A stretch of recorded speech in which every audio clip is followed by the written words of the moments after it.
శ్రీ జూపల్లి కృష్ణారావు గారికి, రాష్ట్ర ముఖ్యమంత్రి వర్యులు శ్రీ రేవంత్ రెడ్డి గారికి, పద్మవిభూషణ్ అవార్డు గ్రహీతలు పెద్దలు శ్రీ గౌరవ వెంకయ్యనాయుడు గారికి, అట్లాగే మరో పద్మవిభూషణ్ అవార్డు గ్రహీతలు పెద్దలు శ్రీ చిరంజీవి గారికి, నాతోటి మంత్రివర్గ సహచర మిత్రులు శ్రీ కోమటిరెడ్డి వెంకటరెడ్డి గారికి, అట్లాగే మరొక మంత్రివర్గ సహచరులు శ్రీ పొంగులేటి శ్రీనివాసరెడ్డి గారికి,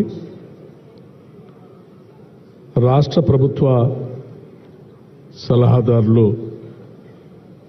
శ్రీ వేం నరేందర్ రెడ్డి గారికి, పద్మశ్రీ అవార్డు గ్రహీతలు శ్రీ వేలు ఆనందాచారి గారికి, శ్రీ దాసరి కొండప్ప గారికి, శ్రీమతి ఉమామహేశ్వరి గారికి, శ్రీ గడ్డం సమ్మయ్య గారికి, శ్రీ సోమలాల్ గారికి, శ్రీ కూరేళ్ల విఠలాచార్య గారికి, అట్లాగే వేదిక మీద ఉన్నటువంటి మా చీఫ్ సెక్రటరీ శాంతి కుమార్ గారికి, ఇతర ఉన్నతాధికారులకి, కార్యక్రమానికి ఇచ్చేసినటువంటి ఇతర సహచర మిత్రులకి,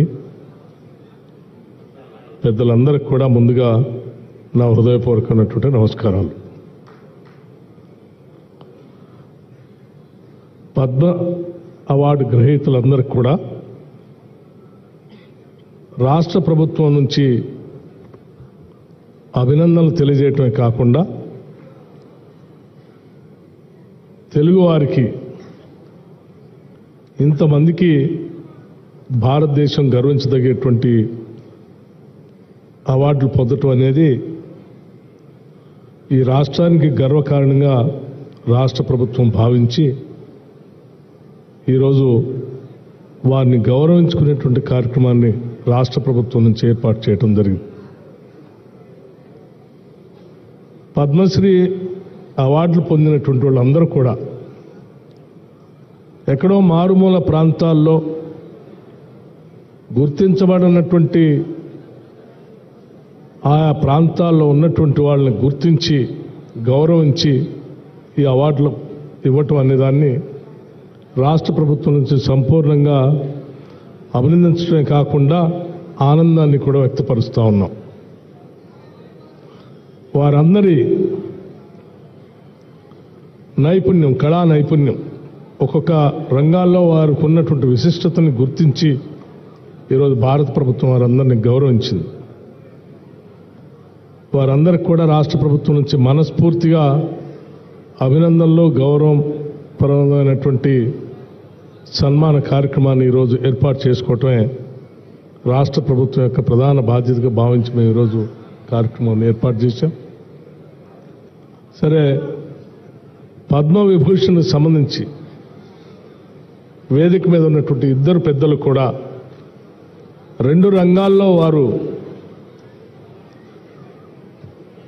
పినకల్ అంటే ఉన్నత స్థాయికి చేరినటువంటి గొప్పవాళ్ళు భారతదేశానికి సంబంధించినంతవరకు.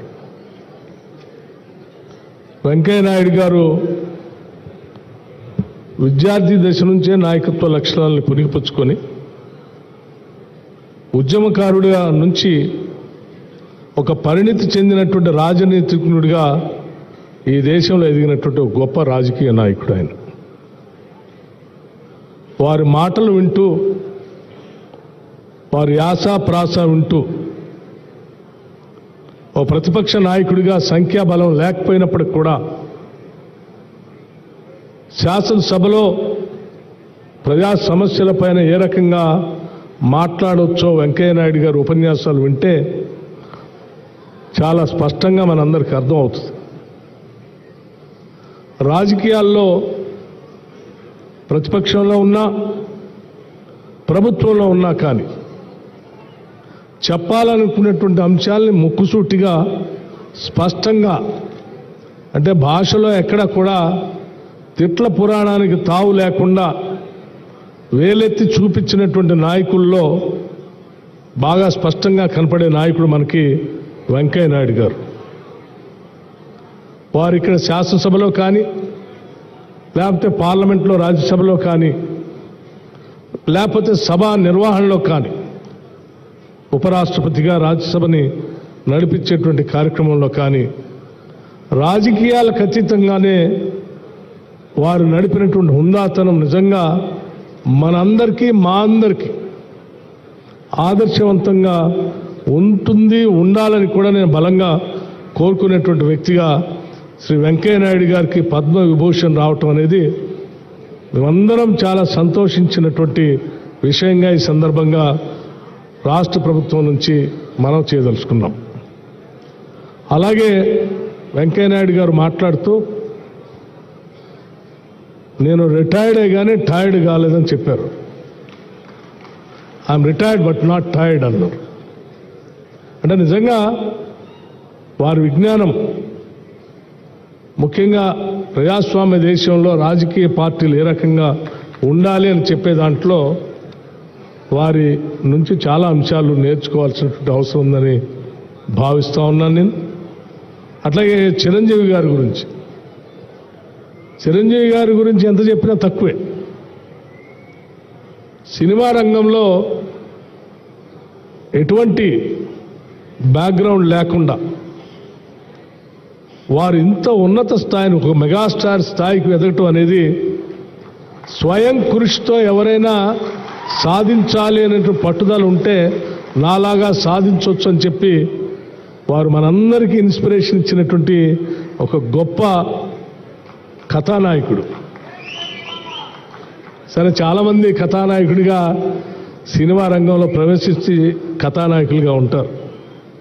కానీ చిరంజీవి గారు కథానాయకుడిగానే కాదు, విలన్గా, క్యారెక్టర్ ఆర్టిస్ట్గా రకరకాలైనటువంటి క్యారెక్టర్ చేస్తూ అంతిమంగా కథానాయకుడిగా తిరుగులేని మెగాస్టార్గా ఈ దేశంలో ఎదిగినటువంటి ఏకైక హీరో ఎవరైనా ఉన్నారంటే అది చిరంజీవి గారు అనుకుంటున్నాను.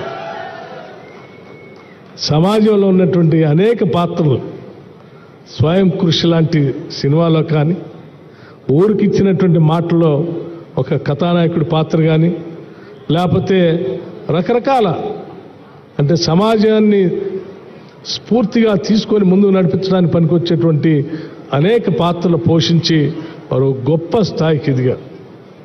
వారితో ఆనాటి ఉమ్మడి సభలో శాసనసభ్యుడిగా పనిచేసేటువంటి అవకాశం, అదృష్టం మా అందరికి కలగటం నిజంగా చిరంజీవి గారు తెలుగు ప్రజలందరికీ కూడా ఒక గొప్ప కథానాయకుడిగా కాదు, ఒక విలువలతో కూడినటువంటి కథానాయకుడిగా నేను చూస్తూ ఉన్నాను. వారు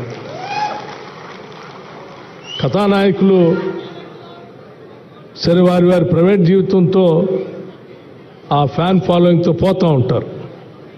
కానీ చిరంజీవి గారు తను అదే కాదు, సమాజానికి కూడా ఏదో సేవ చేయాలనేటువంటి ఆలోచనతో, సేవాభావంతో బ్లడ్ బ్యాంక్ దగ్గర నుంచి మొదలు పెడితే అనేక గుప్తదానాలు కూడా చేస్తూ వారి సమాజానికి ఎన్నో కార్యక్రమాలు చేస్తూ ఉన్నారు. ముఖ్యంగా మదర్ తెరీసా గురించి వారు చెప్పినటువంటి మాటలు కానీ, ఆ విగ్రహావిష్కరణ చేయాలని వారు చూపించినటువంటి పట్టుదల కానీ, అవన్నీ చూస్తూ ఉంటే I have to give something to this society అని చెప్పి వారిలో కనపడేటువంటి తృష్ణ తప్పనిసరిగా ఈ రాష్ట్రంలోనే కాదు, దేశంలో ఉన్నటువంటి కథానాయకులందరూ కూడా వారిని ఆదర్శంగా తీసుకొని ముందుకు పోతే ఈ సమాజానికి చాలా మేలు జరుగుతుందని నేను భావిస్తూ ఉన్నాను. వారికి వచ్చినటువంటి పద్మ విభూషణ్, ఇంకా ఇటువంటి అవార్డులు ఎన్నో, దేశం గర్వించదగినటువంటి కథానాయకుడు ఆయన, వారికి ఇంకా ఎన్నో అవార్డులు ఇటువంటివి రావాలని నేను మనస్ఫూర్తిగా కోరుకుంటూ, అట్లాగే చిరంజీవి గారికి, అట్లాగే వెంకయ్య నాయుడు గారు ఇద్దరు కూడా, వారిద్దరి జీవితాలు మనందరికీ రోల్ మోడల్స్.